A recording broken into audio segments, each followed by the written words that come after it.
Welcome sa itong programa Tagnas Pagtuon. Ang pagtuon nga atong gikinahanglan aron madugangan ang atong kaybalo sa mga pamaagi sa pagkinabuhing Kristohanon. Labi na gyud nga kita nagatuo nga ang Ginoo, ang Dios nga atong gialagaran, hapit na gayon mabalik pinaagi ni Ginoong Kristo. Sa dili pa kana ako kamong imbitahon sa usa ka pagampo. Amahan nga langit nun, dako kamong kalipay nga imo kaming gihatagan sa gayon makatuon sa mga pulong. Salamat sa mga panalangin nga kami imong gihatagan sa dakong kasiguruhan nga maapil sa mga katawhan nga makapuyo uban sa kalinaw kalipay sa kinabuhing walay katapusan.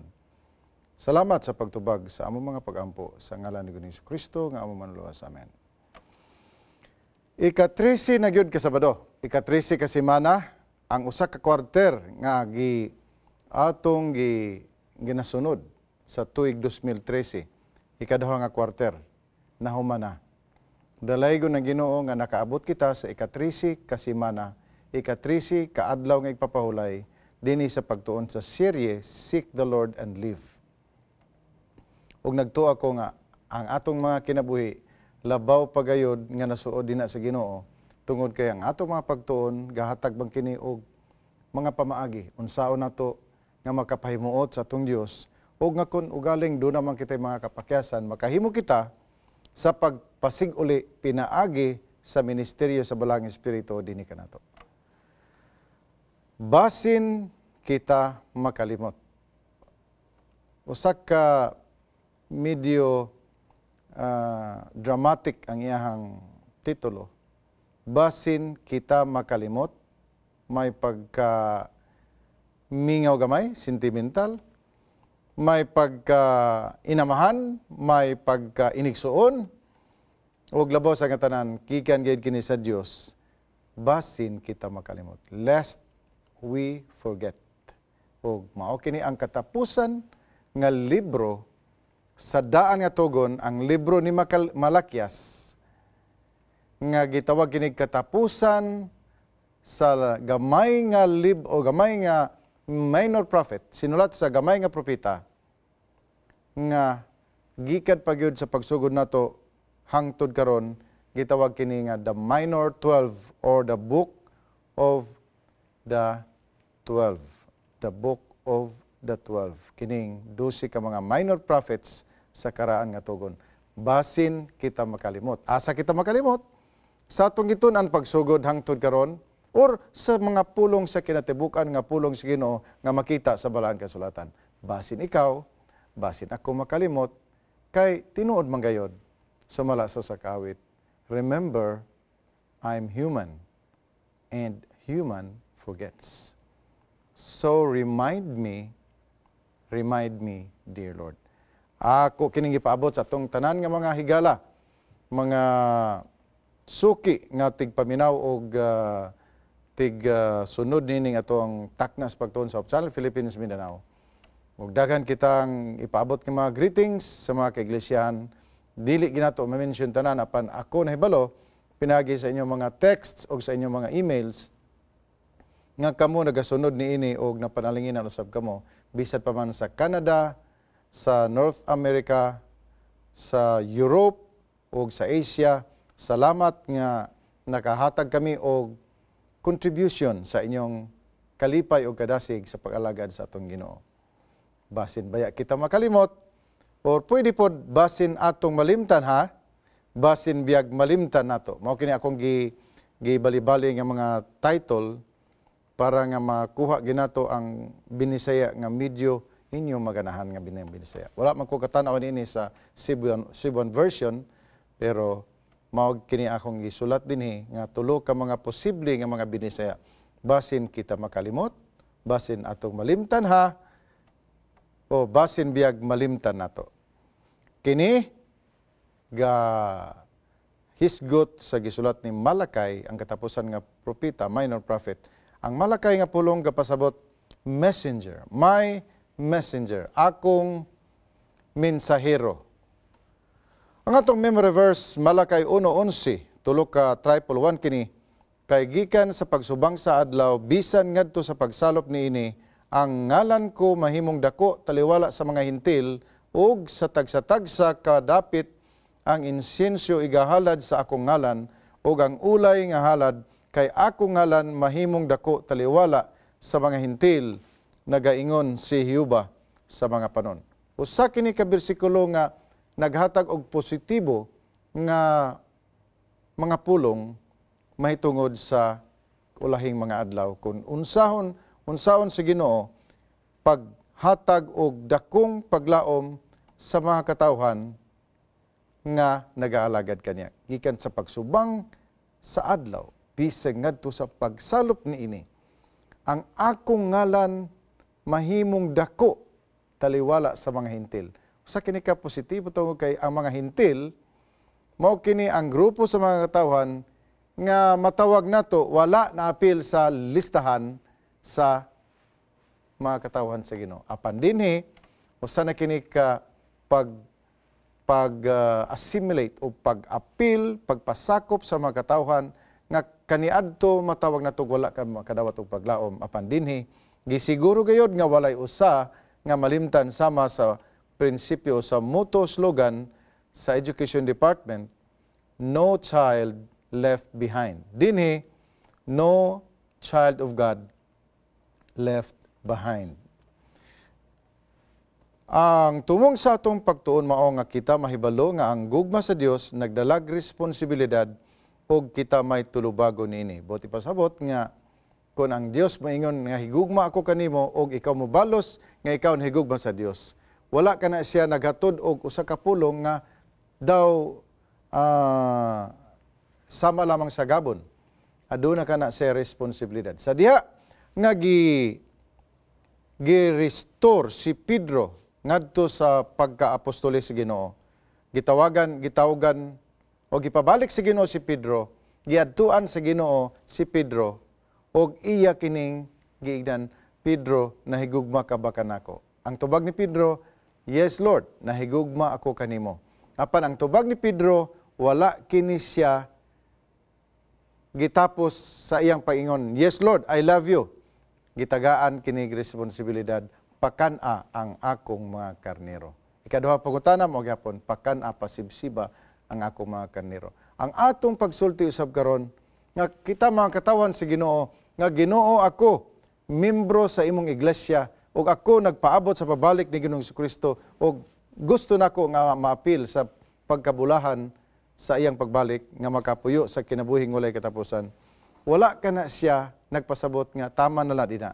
Kinahanglan imo kanang ipakita sa dawadlaw og dinhi ato kanang tukyon mga kaigsunan. Akong gipaylo kining maong pagtuon nining mosunod. Akong giuna pagisgot diri ang welcome words dinhi sa welcome word dinhi sa Malakias kining pulong pagdumot. Murag dili kayo maayo, hunaw-naon nga ang katapusan nga libro sa daan nga tugon, nga atong ginauna nga puno gyud sa kasaysayan sa kadaugan ug kalipay, gisugdan sa pulong uban sa pagdumot. Unsa man kini nga pagdumot? Atong basahon mga kaigsunan. Malakias 1 versikulo 2 nagaingon, kamo gihigugma ko, nagaingon si Jehova. Bisan pa ni ana, kamo mingingon, sa unsang pagkaagi nga ikaw gihigugma kanamo, nahigugma kanamo. Dili ba si Esau mao ang igsuon ni Jacob? Nagaingon si Jehova.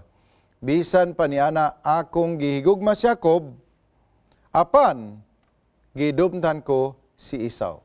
Kini nga pinulungan kinanan ato ni sulbaron sa magkadyot, dili nato ribiyaan tungod kay nagtuo ko nga dako kini kaayo og epekto sa atong pagkinabuhi ug sa pagalagad sa Ginoo nga di ay ang Ginoo nagsulti nga nahigugma kanato apan naapod sa pinulungan nga nagdumot usab siya. Apan gidumtan ko si Esau ug gihimo ko nga biniyaan ang iyang kabukiran ug akong gihatag ang iyang panulundon ngadto sa mga irong ihalas sa kamingawan pagkasakit. Sakit man sa ning pinulunga.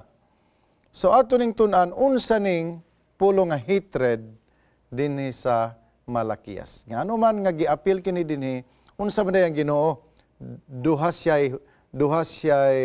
ang iyang hulagway, duha ang iyang naong nga ingon siya nahigugma karon na nagdumot naman sablay siya. Ang pulong hatred dinhi nga application, ang paggamit sa pulong hatred nining dapita is not an emotional animosity. Kada bang dili pagdumot, gihambin nga pagdumot. Mao kining emotional animosity. It's not animosity kanang kasuko o pagdumot gayod. It means not being preferred for a specific task. Sulbad na. Ang buti pasabot din nga kanang yung I hated Esau, wala lang gipili si Esau. Ang rason ini tungod kay si Esau usab mao gyud pod ang wala nagpili sa Ginoo. So dinhi ang mga Hebrehanon nga mga lingwahe, doon na siya gitawag assumption o doon na siya gitawag implication. Ang implication din na mo, ang assumption din na mo yun nga I hated Esau. Ang assumption din na nga si Esau dunay pagsumbalik nga nag-hate sa Ginoo. Doon na siya wala niya pilia ang Ginoo. Mao na nga ang gipili sa Ginoo kadtong tao nga usab magpapili kaniya. So solban na ang problema. Hatred is not emotional animosity. It means not being preferred for a specific task. Genesis 29:30 nagaingon ni og siya miduol pag-usab kang Raquel. Og gihigugman niya si Raquel labaw pa kay kang Leah og nag-alagad pagyud kaniya og 7 ka tuig. Dinhi dunay preference usab ang Ginoo. Ang buti pasabot dinhi nga ang Ginoo nagpili kang Raquel. Gihigugman niya si Raquel labaw pa kang Leah, wala ni gapasabot nga ang Ginoo nagdumot kang Leah. Kini example sa preference of God than to other person. Dini usab sa Lucas 14:26 nagaingon, if any man come to me and hate not his father and mother and wife and children and brethren and sisters, yea, and his own life also, he cannot be my disciple. Kini wala ka pasabot nga dumtan niya ang iyang amahan, dumtan niya ang iyang inahan, kundili ang buti pasabot din si Ginoo nga ang atong preference mao gayod ang atong Ginoong Hesukristo. Hisgutan nato dinhi kay ang pagpresentar sa atong leksyon Monday, Sunday, ako nakita nga dako kini kalambigitan sa atong pagrespeto sa Dios. Respect usa ka nakapasakit sa Dios sa mga katawhan sa Israel mao nga ang ilang mantinil nga pagtagad sa halad nga sinunog, mga burnt sacrifices offerings. Malakias 1:8 nagaingon, og kung kamo magahalad sa mananap nga buta, kana dili daotan. Og sa diha nga kamo magahalad sa piang og daoton, kana dili daotan. Kini nga pagkasulti sa Ginoo, dili siya gitawag nga iyahang utingkayon og maayo ang ilang pagkadili masinulundon.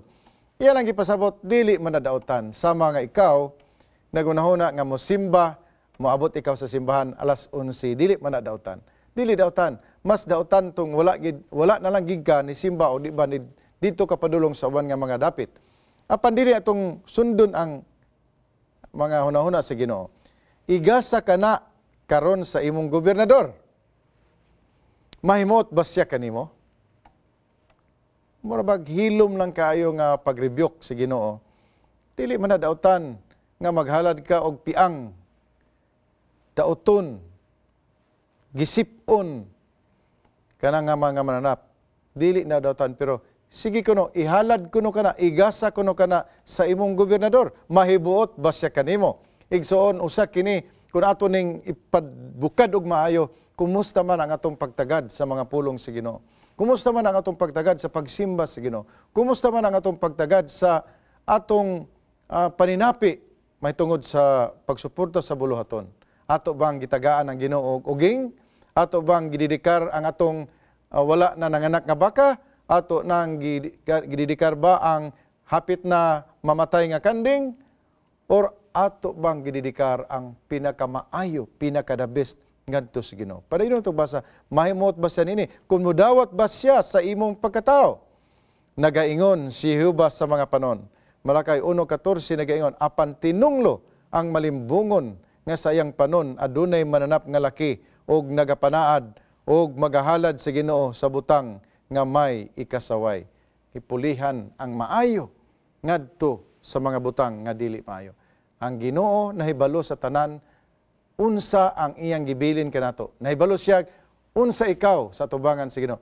Lahi-lahi man ang mga katawan sa Ginoo na ay arang-arang, na ay in terms of finance, na ay dato, na ay dili kay dato, pero nakita nato nga dili ikinahanglan ang nga super ang imong pagkadato aron ikaw makasuporta sa bulaton sa Ginoo.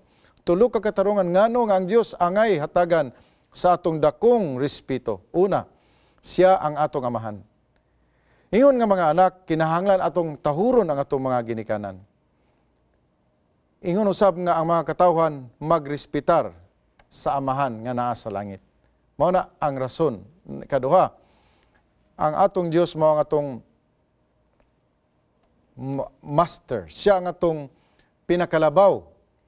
O kinahanglan nga kita, ingon nga mga alagad o mga ulipon magasunod sa atong master o ang atong siya ang atong hari o dako nga tao sa atong kinabuhi. Ikatulo, the Lord is a great king. Siya ang maayo o pinakadako nga hari dinhi sa kalibutan o kinahanglan nga ato siya ngatagan sa kitawag nga maayo nga mga halad o pagrespetar. Tanan nga mga gasa dili hatagan sa usa ka daoton nga mga hayop nga wala kini makapahimuot sa atong Dios. Kumusta mga kaigsunan? Unsa ka ang ato ang gihimo sa Ginoo? Sa ato pa sa langit ug sa yuta, ang Dios ang ayan gayod dayigon og simbahon. Dili igo nga kita nagaila sa Dios, ingon nga magbubuhat og atong giangkon nga siya ang angay nga simbahon. Sige lang tagsulti, the Lord deserves our worship. He deserves our praise. He deserves our honor. Inahanglan ipakita nato kini sa buhat. Ipakita kini sa imong ihimplo adlaw-adlaw sa imong kinabuhi. Mao kana ang gusto nga dawaton sa Dios. Ang kaminyoon gihimo sa Ginoo dinhi nga dako kay nga sukdanan sa atong pag-ila kung giunsa nato pag-amping ang atong relasyon sa Dios. O kini gipakita sa mga pagtulunan o relasyon sa kaminyoon. Ang divorce o diborsyo. Ang ayan ba kini? Tanaw nato sa Malakias 2:16, kay gidumtan ko ang pagbinulagay, nagaingon si Jehova, ang Dios sa Israel, o kaniya nga nagatabon sa iyang bisti, pinaagi sa pagpanglupig. Nagaingon si Jehova sa mga panahon, busa magbantay kamo sa inyong espiritu aron kamo dili magmaluibon. Ang divorsyo, doon na siya biblical injunction. Pero wala ni gapasabot nga mauna kini gyud ang atong sundon. Pero atong respetaran, doon ay mga kaminyoon nga tinuod, doon na gayoy problema. O ato ka ng respetaran, dili kita magahimo og paghukom. Nga kay ang ilang kaminyoon, wala mo lampos, kita mohimo og paghukom kanila. Apan, ang ideal, gitawag ka na sa engineering, ideal ug actual. Ang computer nimo mao gayud ang ideal. Kay ang actual dili gyud lahi gyud sa ideal. Ang ideal mao imong ihisgutan para nga ang ideal mas dako kayog tolerance kay kun ang actual imong basihan diretso dili na siya maayo. Ideal is conservative. Deuteronomy 24:1-4, if a man marries a woman who becomes displeasing to him because he finds something indecent about her, and he writes her a certificate of divorce, gives it to her, and sends her from his house, and if after she leaves his house, she becomes the wife of another man, and her second husband dislikes her, and writes her a certificate of divorce, gives it to her, and sends her from his house, or if he dies, then her first husband who divorced her is not allowed to marry her again after she has been defiled. That would be detestable in the eyes of the Lord. Do not bring sin upon the land the Lord your God is giving you as an inheritance. Kini gahisgot lamang og pagpahinumdom. Pero ang atong pag-atiman sa kaminyon, kanunay ka na, nga gipromote sa Ginoo, nga preserbaron tungod kay mao kana ang pamaagi nga imo sab nga gicommit ang imong kinabuhi ngadto sa Dios. Dunay mga problema wala ka sad ang Ginoo nga perfect ang kaminyon, apan wala ka pasabot nga tungod kay dili perfect. Walay commitment nga mahitabo. Og ikatulo dinhi ang atong isgutan, returning our tithe. Ang mahitungod sa tithe and offering. Returning our tithe is not an issue of money returned into the treasury of God. Now remember, ang Malakay, mao kana siya ang pinakabunog nga libro sa balang kasulatan, mahitungod sa halad og ikapulo. Basta gani magisgot og halad ikapulo, ang Malakiyas usa ka lig-on kayo nga balasahon nga maghatag kanimo og usa ka pagginuklog nga importante di ay ang pag-uli dili pagkuha, dili paghatag, kundi importante ang pag-uli sa ikapulo og paghatag og mga halad. Ang ikapulo iuli og ang halad ihatag. Maura kana ang atong gihatag ra gyud sa Ginoo, mao gyud ang atong offering. Pero usahay ang pinakagamay gyud nga mahatag nato, maura gyud ang offering.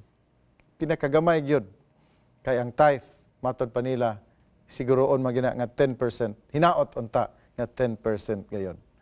Kay kini siya nga pamaagi mao kini ang biblical nga pangamamaagi aron pagsustainer sa buhat sa Ginoo. Malakay 3:7 nagaingon, sukad sa adlaw sa inyong mga amahan kamo mingtipas gikan sa akong mga tulumanon ug wala managtuman kanila.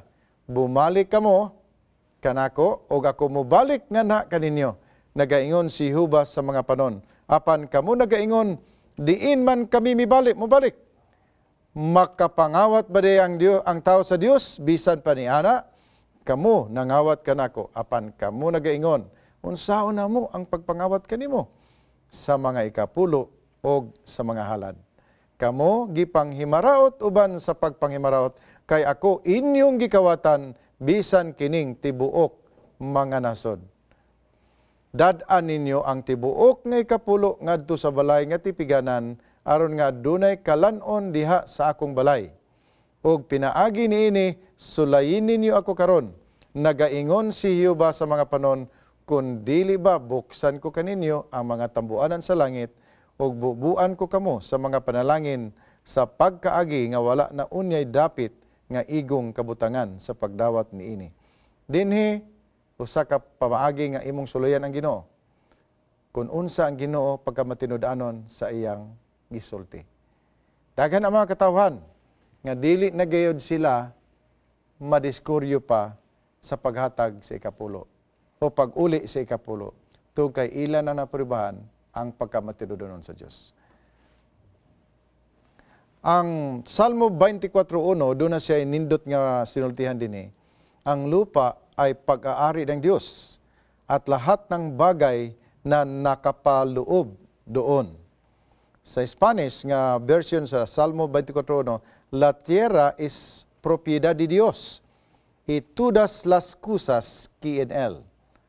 Iya kining tanan sa Ginoo. Wa gid ta gigunitan dinhi, wa gid ta gipadagihan ang tanan gikan sa Ginoo. Sa ato pa gisulayan kita karon kun giunsa nato pag-ila nga ang tanan nga niya kanato gikan kini sa Dios. Kay tungod sa atong intelihensya siguro makaing kita, ako may naningkamot niini, walay labot ang Ginoo, ako ang nagpasingot niini. Pero ang tinuod dunay prinsipyo nga nindot sundon.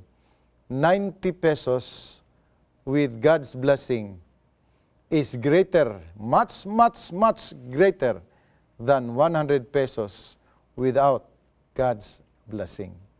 Ang formula, 90 in God's hands with God's blessings is greater than 100 without God's blessings. Munay formula gikan sa Ginoo nga kanang imong mga salapi bisan unsa pa na kadaghan apan walay labot ang Ginoo dinha kana dili kana siya dakog kantidad. Kung ang daotan ni asinso nagtanaw ikaw kana ayaw pagtanawa. Unsa may kapuslanan sa usa ka tawo kun maangkon niya ang tibuok kalibutan apan malaglag ang iyang kalag. Marcos 8:36. kalibutan, tibuok kalibutan imo maangkon. Ayaw pagbasihi ang imong pagsalig sa Ginoo tungod kay dunay mga katawhan nga nagpabaya sa pag-alagad sa Ginoo ug niasinso sila sa mga butang material. Dili ang material mao final or final nga basihanan sa atong relasyon sa Ginoo, kun dili ang atong pagtuo nga kita nagatuo gayud nga ang Dios nagaandam ug usa ka dapit. Ang Dios nahibalo sa tanan. Kung atong ibutang ang atong pagsalig diha kaniya, aduna kitay buhi nga paglaom. Ang atong leksyon sa tibuok trimestre, adunay gisulti nga mintras buhi pa kita, adunay paglaom, adunay pagtuo ug adunay paglaom. Sa pag-abot ni Ginoong Hesukristo, ang dautan iyang laglagon ug di na mahibalik pa. Ang linuwas magmalipayon sa bunga sa kadaugan ni Hesukristo ug kining kalibutan ideklarar nga usa ka siguro nga dapit nga atong mahimong puloy-anan sa walay katapusan. Dinhi nato mahibaluan, dili nato mabayluan ang dili maisip nga giandam sa Dios sa unahan sa mga butang karon sa atong panahon. Kinahanglan atong mahibaluan kini. Basin baya mahikalimot kita. Kinahanglan atong isulti kini. Basin baya mahikalimot ka. Sa dili pa ako magampo,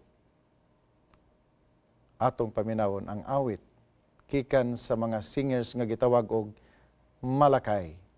The Messengers. Kay pulong Malakay may messenger. Ang title sa ilang, ang grupo giuluhan, The Messengers. Ang awit, matag pitik sa orasan.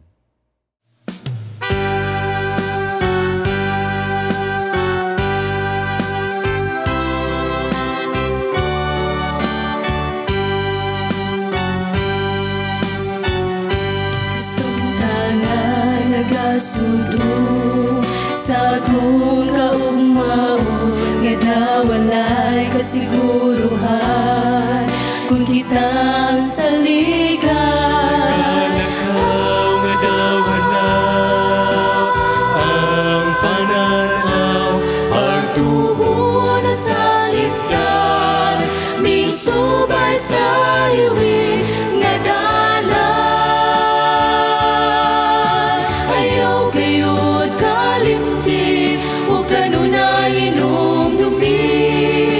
Matagpitik sa orasan, dunay kahulugan. Ang tanang binuhatan, itanaw sa Diyos Amahan. Matagutlo siya ato sa ligan.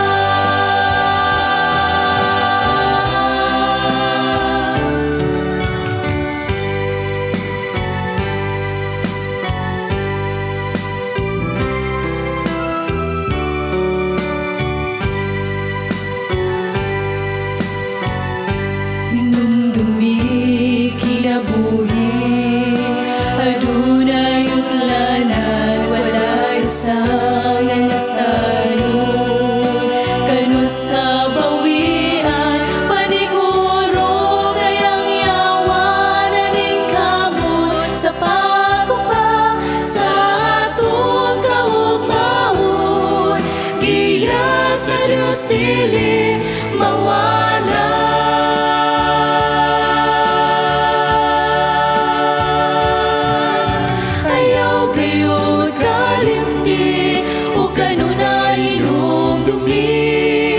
Matagpitik sa orasan, dunay kahulugan. Ang tanang binuhatan, itanaw sa Diyos Amahan. Matagutlo siya ato sa ligan. Ayaw gayud kalimti, ug kanunay inumdumin. Matagpitik sa orasan, dunay kahulugan. Ang tanang binuhatan, itanaw sa Diyos Amahan. Matagutlo siya ato sa ligan. Matagutlo siya ato sa ligan. Matagutlo